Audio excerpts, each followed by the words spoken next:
The magic of the sound of music and Julie Andrews' voice was once the world's source of comfort and belief. Yet behind the voice that healed millions was a secret she kept hidden for 60 years. At the age of 90, when she no longer had the strength to carry the burden of perfection, she finally broke her silence. And what she revealed shocked the world. The ruthless person who cut apart her throat on the operating table, destroying her legendary singing voice, was the very person she trusted completely. The years that followed became a chain of exhausting lawsuits, along with humiliations she silently endured in her marriage to Blake Edwards, things the public had never known.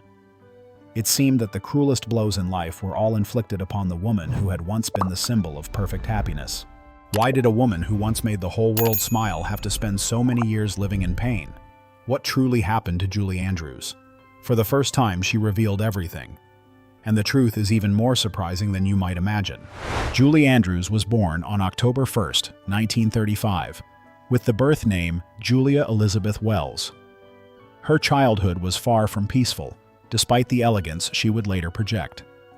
Her parents separated when World War II erupted, leaving behind a broken family during a time when England was drowning in bombs and instability. Later, her mother Barbara remarried Ted Andrews, a strong-willed and ambitious vaudeville performer. This marriage completely changed Julie's life. From a shy little girl, she was pulled into the world of theater, stage lights, and music at a very young age. Ted Andrews quickly realized that Julie possessed an extraordinarily rare voice. It was not simply a beautiful voice, but an almost instinctive musical ability. He began training her with the strictness of a professional artist. While other children were still playing in the streets, Julie had to learn breath control, vocal precision, and how to stand on stage before hundreds of people. Music gradually became her entire world. Julie's family was also filled with people devoted to the arts, from dance teachers to concert performers, leaving her with almost no path in life other than performing. At the age of 12, she had already become the primary financial support of the family, performing up to 2 shows every night in halls filled with cigarette smoke and alcohol, then sleeping through the afternoon to prepare for evening performances, while also helping raise the younger children. Though her talent emerged early, Julie's tragedies also began there. The greatest sorrow of Andrews' childhood came from her own stepfather, Ted Andrews. When she was only 15 during a drunken episode, he approached her and kissed her in a deeply violating way. "I really must teach you how to kiss properly," he said before kissing her on the lips. It was a deep, wet kiss, a horrifying experience, Andrews later recalled in her memoir. Ted Andrews attempted twice to get into bed with her while drunk, and she had to install a lock on her bedroom door herself in order to protect herself from the very man who was supposed to protect her. Another emotional shock came to Andrews a year later. After performing at the home of a family friend, she felt a strange connection with the man who owned the house. When she asked her mother, Barbara revealed that the man was actually her biological father, the result of an affair while Barbara was still married to Edward Wells, the man Andrews had always considered her father and deeply respected. Even so, Julie remained deeply affectionate toward Edward Wells until the end of his life. She never publicly turned the revelation into a tragedy, but those close to her understood that it left her with a profound sense of loneliness and emotional pain. Alongside the suffering, Julie's talent continued to grow powerfully. The turning point came when she began formal vocal training under Madame Lillian Stiles Allen, a famous and extremely strict soprano teacher. The woman practically turned vocal training into a military regime. Julie had to perfect her pronunciation, control every note, and express emotion like a true opera performer. Stiles Allen constantly reminded her of one sentence Julie carried for the rest of her life: "Amateurs practice until they get it right. Professionals practice until they can't get it wrong." Julie became obsessed with those words and threw herself into practice almost tirelessly. Her years of musical training were far from glamorous. Julie often had to travel alone from London to Leeds through freezing weather just to attend lessons. She stayed in dark rooms heated by old gas lamps, living an almost harsh existence. Yet it was precisely that period that forged her iron discipline and legendary voice. At night, Julie would sit listening to teachers tell stories about great opera artists while drinking homemade ginger beer, nurturing the dream that one day she would stand on the greatest stages in the world. Then came the first major turning point when Julie was only 12 years old. On October 22, 1947, she appeared on the stage of the London Hippodrome in the show Starlight Roof. The audience was nearly stunned to see such a young girl command the stage with the confidence of a mature performer. Julie's voice rang out with such power and clarity that many believed they were witnessing the birth of a major star. The performance became a tremendous success, running for more than a year and turning Julie Andrews into a young stage phenomenon in England. No one could have imagined that the little girl once praised as a musical miracle would, decades later, face the greatest tragedy of her life, losing the very voice that made her famous. And the most heartbreaking part was that the cause of the tragedy was not time, but a surgery Julie Andrews had trusted would save her career. In 1948, while most children her age were still sitting in classrooms, Julie Andrews was already standing on one of England's most prestigious stages, performing before King George VI and Queen Elizabeth at the Royal Command Variety performance at the London Palladium. She was only 13 years old, yet had become the youngest solo performer ever to appear at the royal event. The audience that day did not merely see a little girl who could sing. They saw the calmness, elegance, and rare confidence of a star in the making. Not long afterward, Julie officially entered the West End stage, considered the heart of British performing arts. She appeared in a series of musicals and pantomimes such as Aladdin and Humpty Dumpty, but it was Cinderella that truly captured the attention of the theater world. Julie did not simply sing beautifully, she also possessed an emotionally rich acting ability, both humorous and warm, unlike many young talents who relied solely on their voices. Audiences began to realize that this young girl possessed something far beyond an ordinary musical prodigy. At the same time, Julie gradually became a familiar face on BBC radio and television through programs such as Educating Archie and Up the Pole. Constantly performing alongside experienced entertainers taught her quick reflexes, comedic timing, and how to remain calm before the public. Those experiences later became the foundation for the elegant yet charming performance style uniquely associated with Julie Andrews. In 1954, at the age of 19, Julie left England to enter Broadway as Polly Brown in The Boyfriend. It was her first appearance on the American stage, yet she almost immediately drew the attention of critics. That success led Julie to the opportunity that would change her life completely: My Fair Lady. Producers were searching for an actress who could embody Eliza Doolittle, the rough flower girl who gradually transforms into a refined lady. The role demanded both extraordinary vocal technique and deep emotional complexity, and Julie Andrews achieved what many believed impossible.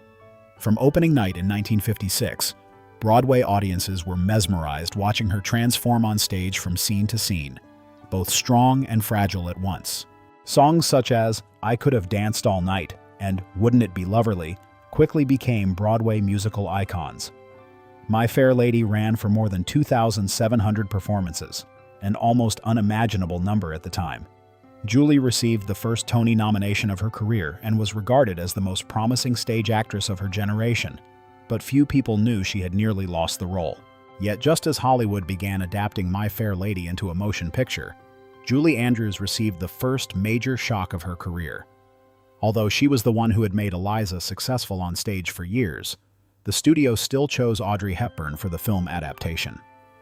The decision caused intense controversy, especially when Hepburn's singing voice ultimately had to be dubbed by another performer. Many believed Julie had been the most deserving choice. But what Hollywood did not expect was that this rejection would unintentionally open the door to something far greater: the film that would transform Julie Andrews into a global legend. In the early 1960s, Julie Andrews was considered Broadway's new golden face, a woman who could sing, act, and move audiences with a single glance. Then Camelot arrived. By this point, Hollywood had begun paying close attention to the woman with the nearly flawless voice. And the person who saw the greatest potential in Julie was Walt Disney. Disney was searching for an actress for Mary Poppins, the mysterious nanny who was both strict and magical. He needed someone who could sing brilliantly while also possessing a playful yet commanding presence. Julie Andrews was almost the perfect choice. The film premiered in 1964 and quickly became a worldwide sensation. Audiences fell in love with songs such as A Spoonful of Sugar and Supercalifragilisticexpialidocious, while critics were captivated by Julie's elegance and vibrant charm. Then came the 1965 Academy Awards, where Hollywood witnessed one of the sweetest acts of poetic justice in her career. Julie Andrews won the Oscar for Best Actress for Mary Poppins, surpassing Audrey Hepburn, who had once replaced her in the film version of My Fair Lady.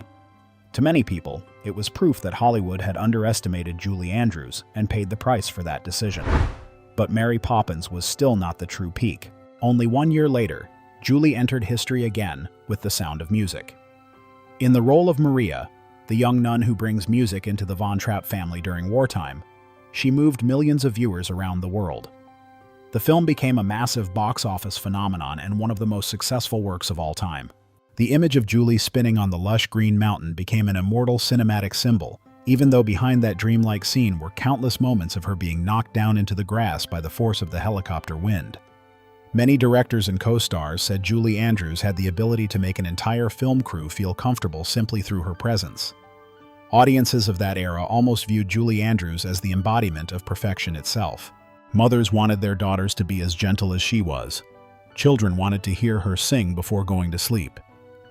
Even today, decades later, whenever Julie Andrews' voice rises in Do Re Mi or My Favorite Things, audiences still feel as though they are returning to a beautiful and magical era of cinema. The Sound of Music elevated Julie Andrews into the ranks of Hollywood superstars, but it also brought a new fear. After two beloved roles as gentle caretakers and kind-hearted women, many began to believe she would forever be trapped within the image of the perfect woman. Julie understood this clearly and decided to break away from her safe image. At the end of 1964, she accepted a role in the Americanization of Emily, a sharp and satirical war film alongside James Garner. It was the first time audiences saw Julie Andrews in a far more mature and emotionally layered role, proving that behind the angelic voice stood an actress with genuine depth. After the enormous success of Mary Poppins and The Sound of Music, Julie Andrews had almost become Hollywood's perfect symbol. But from that point on, she also entered the most difficult period of her career. Hollywood wanted to turn Julie into a multi-genre superstar, while she herself struggled to escape the image of the gentle musical film heroine. Julie went on to star in major projects such as Torn Curtain by Alfred Hitchcock and Hawaii. Although the film still performed well commercially, critics began to grow colder, and Hollywood could clearly sense that audience tastes were changing. The classic elegance that once allowed Julie to dominate the screen no longer created the same overwhelming phenomenon as before. Then came the real fall with Star, and later Darling Lily, two ambitious projects that failed heavily. Julie tried to break away from the perfect lady image through bolder roles, but the public rejected the transformation. In only a few short years, Hollywood had changed, and Julie Andrews was forced to confront the painful truth that her era was slowly coming to an end. In the early 1970s, as Hollywood began changing rapidly and musicals no longer dominated the box office the way they once had, Julie Andrews understood that she could not live forever in the shadow of Mary Poppins or Maria Von Trapp. After a series of film disappointments, Julie decided to try an entirely different field: television. In 1972, she launched the Julie Andrews Hour, a lavishly funded variety show by ABC, built on the belief that Julie's charm was strong enough to captivate American audiences every week. The program premiered in September that year with musical performances, comedy sketches, and famous guest stars. Julie was no longer simply standing on stage singing familiar songs. She began showing audiences a far more flexible and approachable version of herself, witty, self-deprecating, and naturally gifted at leading a stage. Critics almost unanimously praised the show. They believed Julie Andrews possessed a rare television charisma and was fully capable of becoming America's next queen of entertainment. But television was a ruthless business.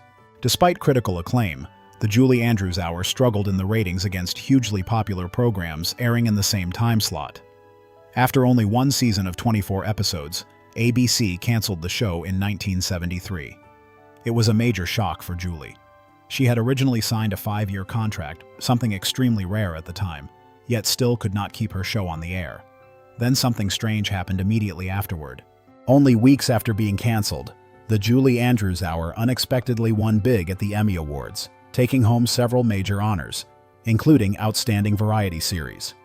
ABC attempted to make up for the cancellation by inviting her to create several television specials over the following years, but Julie clearly understood that television was not meant to be her long-term path. But the film that truly changed the way Hollywood viewed Julie Andrews was Victor/Victoria. In the role of Victoria Grant, a female singer pretending to be a man in order to survive in the Paris entertainment world, Julie portrayed a character who was complex, daring, and ahead of her time. The film explored gender, identity, and artificiality in show business in a way rarely seen at that time. Audiences who had grown accustomed to Julie's gentle image were now forced to see her through an entirely different lens. Victor/Victoria succeeded both commercially and critically, earning Julie a Golden Globe Award along with another Oscar nomination.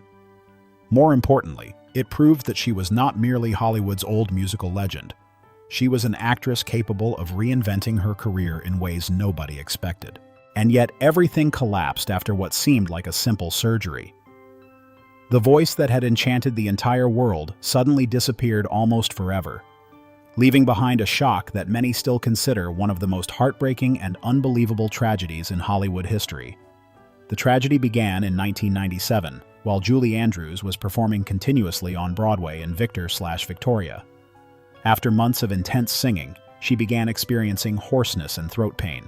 At first, Andrews believed it was ordinary fatigue, but doctors discovered benign lesions on her vocal cords.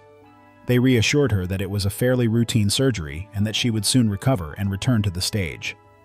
Julie Andrews trusted them completely, because singing was her entire life. But everything quickly turned into a nightmare. After surgery at Mount Sinai Hospital in New York, Julie Andrews realized her singing voice was gone. Instead of the famous soprano voice that had once mesmerized the world, she was left only with a hoarse, weak, and broken voice. The scars on her vocal cords made it nearly impossible for her to control high notes. The woman who once sang effortlessly before millions now struggled even to speak for extended periods of time. Julie Andrews later admitted that the shock nearly destroyed her emotionally. She said it felt as though she had lost her own identity. For Andrews, her voice was not merely a professional tool, but the greatest gift God had given her. It was what transformed her from a little English girl into a global film icon. So when she woke up after surgery and realized her voice had vanished, she fell into deep grief and depression for many years. The most heartbreaking part was that Julie Andrews had once possessed a rare vocal range of nearly 4 octaves, an ability very few singers in the world ever achieve. But everything went wrong because a serious mistake had allegedly occurred. The surgery caused severe scarring on the vocal cords, and there were accusations that the doctors operated too deeply, removed too much healthy tissue, or operated on both sides when only one side required treatment. Andrews bitterly said afterward that she was left with only a few little low notes instead of the angelic voice she once had. For many artists, it would be like a pianist losing both hands. She fell into deep depression and once shared, "I went into a depression. It felt like losing my identity." Singing since childhood had been her most precious gift and the soul of her career, so losing her voice felt like a devastating blow. Julie Andrews later sued the doctors who performed the surgery, claiming they had not fully warned her about the risk of permanently losing her voice. She believed the operation caused irreversible damage. The lawsuit was eventually settled out of court, but even that legal victory could not bring her voice back. In the years that followed, she continued searching for every possible way to save her voice. Julie Andrews underwent multiple additional treatments and surgeries with America's leading vocal specialists. Doctors managed to somewhat improve her everyday speaking voice, making it clearer and less painful, but they could not restore the legendary soprano voice that had captivated the world. Andrews ultimately had to accept the reality that she would never sing the same way again. But losing her singing voice was still not the most painful tragedy in Julie Andrews' life. Behind the gentle and nearly perfect image of Julie Andrews was a life filled with emotional collisions the public rarely saw. While Hollywood viewed her as a symbol of elegance and happiness, Julie privately endured devastating emotional wounds in love.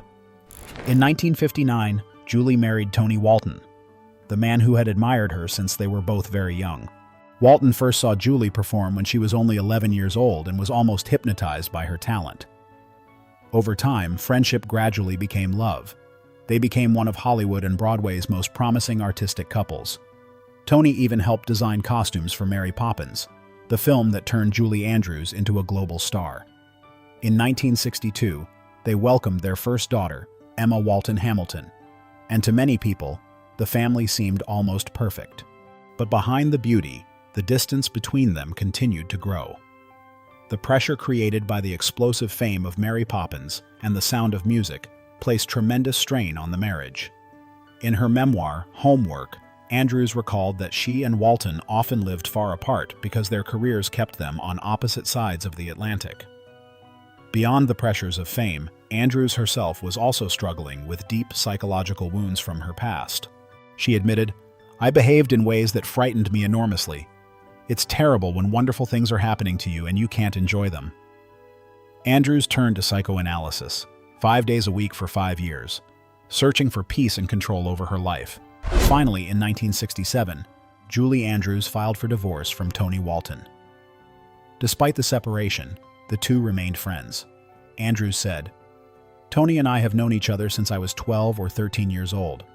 It was a wonderful friendship, and it still is." Walton passed away in 2022 following complications from a stroke, and Andrews paid tribute to him. "Tony was my dearest and oldest friend. He taught me to see the world with new eyes, and his talent was truly extraordinary." After the collapse of her first marriage, Andrews fell into sadness and feelings of failure, continuing her psychological therapy. It was there, outside her therapist's office, that she encountered the destiny of her life. Blake Edwards, the director famous for Breakfast at Tiffany's and The Pink Panther, was also dealing with personal crises and the end of his 14-year marriage. Andrews recalled, "I was walking one direction and he was walking the other, both of them coming from separate therapy sessions. After several chance encounters on the street, Edwards called Andrews and invited her to discuss a film project. That film became Darling Lily, a major box office failure, but as Andrews said, it didn't seem to affect our relationship." One famous story recounts that after hearing Edwards describe her as "so sweet there must surely be violets between her legs," Andrews sent him a bouquet of purple violets, and their romance officially began. They married in 1969, and unlike her stormy first marriage, Andrews found in Edwards a true companion. Both understood the pressures of Hollywood and were willing to support one another through professional disappointments. When Edwards became upset after a difficult phone call with a demanding star, Andrews comforted him by saying, There, Mary Poppins will make you feel better." Together, they built a large family. Andrews adopted 2 daughters, Amy Lee and Joanna Lynn, with Edwards. Andrews shared, "We wanted children and couldn't have them. It was wonderful to watch 2 little creatures with sad eyes begin to blossom." She also became stepmother to Edwards' 2 children from his previous marriage. Professionally, they collaborated on many films such as Victor/Victoria and S.O.B. Some projects were tremendous successes, others painful failures, but their relationship endured for more than 40 years. Julie often said Blake's humor and rebellious personality helped balance her own perfectionism. Even after Edwards passed away in 2010, Julie still called him the greatest love of her life. For 41 years, Julie Andrews and Blake Edwards were almost never apart. So when Edwards died of pneumonia in 2010, Julie Andrews did not simply lose the husband she loved most. She felt as though she had lost a part of her own life. After the funeral, Julie Andrews admitted she barely knew how to continue living without Blake Edwards beside her. Some days she tried to appear strong, but the grief would suddenly strike during the most ordinary moments. Andrews tearfully said there were times when she instinctively wanted to turn and tell her husband something, only to realize he was no longer there. That emptiness caused her pain for many years after his death. In a 2015 interview on Good Morning Britain during the 50th anniversary of The Sound of Music, she emotionally admitted that she was still dealing with his death, even though 5 years had passed. She said sincerely, "There are days when everything is wonderful and I'm myself again, but then suddenly it hits you right in the gut and you think, God, I wish he were here." It was a lingering, piercing grief that anyone who has ever lost the love of their life could understand. Even so, Julie Andrews continued trying to live and work the way Blake Edwards would have wanted. But to many people, every time they saw her gentle smile in later years, they could still sense a deep sadness she perhaps never truly overcame. Today, Julie Andrews lives quite privately at the age of 90, having almost completely stepped away from the glamorous Hollywood life she once knew. After a series of major tragedies, from losing her legendary voice to the death of her husband, Blake Edwards, Julie Andrews gradually chose a quieter life surrounded by family and loved ones. Despite her advancing age, many people who have met her in recent years still say Andrews retains the intelligence, elegance, and special gentleness that once captivated the world. She found new comfort and purpose in work and family. She continued writing books and lending her voice to animated characters such as Queen Lillian in Shrek and Lady Whistledown in Bridgerton, while especially finding joy in watching her children and grandchildren grow. Her life partner perhaps never truly disappeared. As Andrews once said, "I think one carries that love forever." What deeply moves many audiences is that despite losing her singing voice almost permanently, Julie Andrews continued contributing through her speaking voice. She participated in voice acting projects in recent years, most notably as Lady Whistledown in Bridgerton. Although her voice sounds very different from her younger years, the moment Andrews begins to speak, audiences still instantly recognize the unique elegance and charm that belong only to her.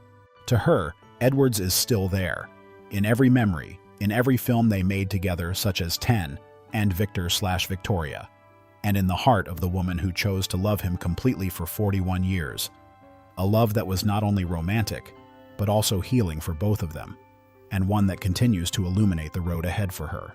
After all the fame, loss, and tragedy Julie Andrews has endured, perhaps what people admire most is not only her talent, but the way she remained gentle, elegant, and optimistic until the very end of her life.